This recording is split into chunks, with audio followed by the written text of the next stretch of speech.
Alô, como é que vai você, meu querido amigo? Não estranhe o meu chapéu aqui, não, viu?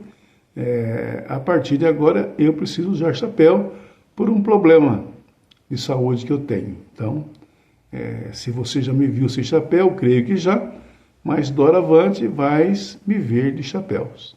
Certinho?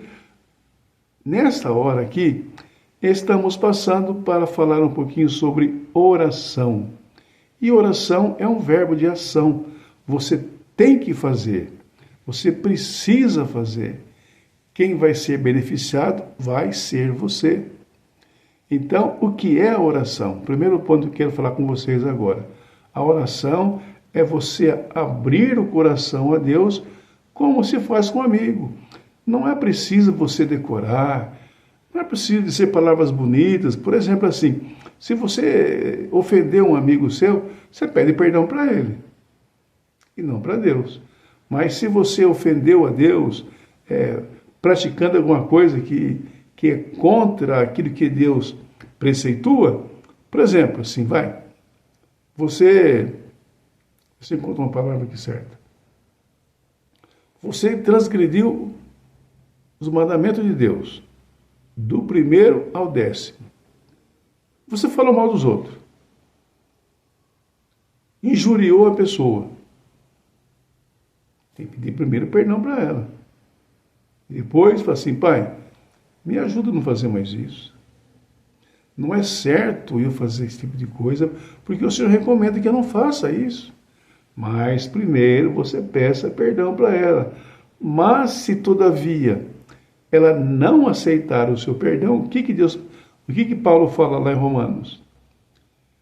Se for possível, tendes paz com todos os homens. Se você pediu perdão à pessoa que você ofendeu, se a pessoa não quiser te perdoar, você está livre. O que fala lá no Pai Nosso?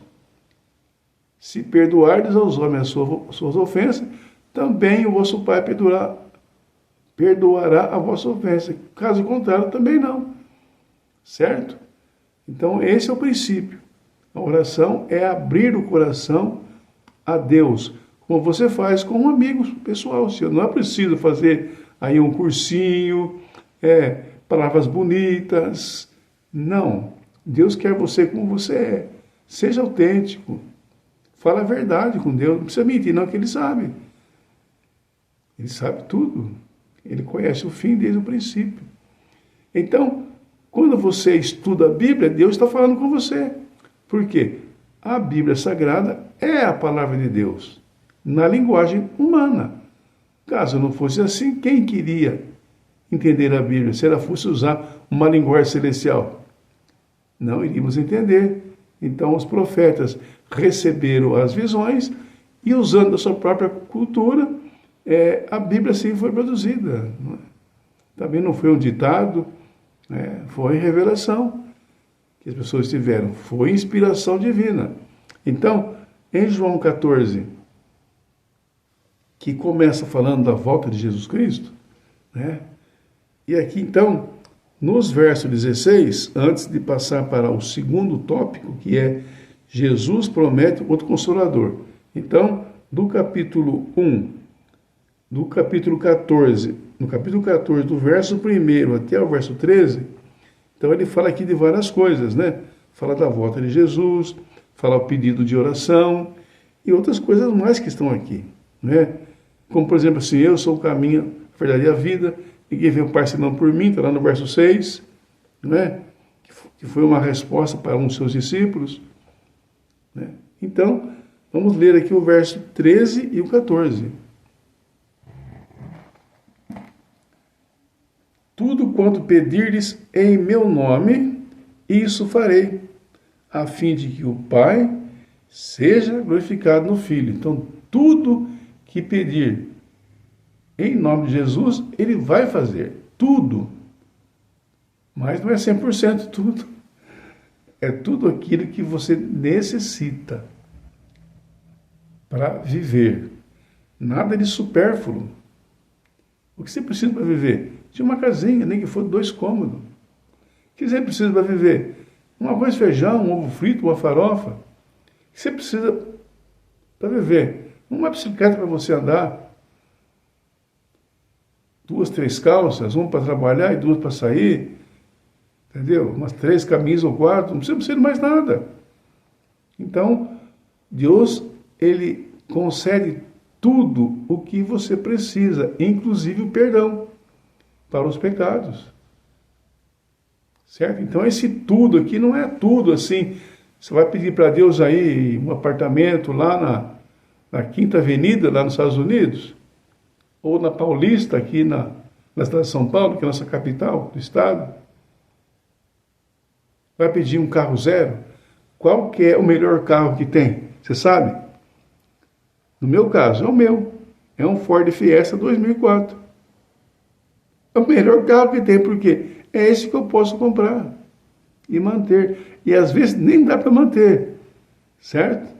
Então, Deus vai dar para você somente aquilo que você necessita para viver, como Deus fez com o povo de Israel lá no deserto. Caía lá um pãozinho, que era uma coisinha miudinha, parecia um grão de cevada. Ali tinha tudo. Tinha vitamina, proteína, sais minerais, tinha tudo.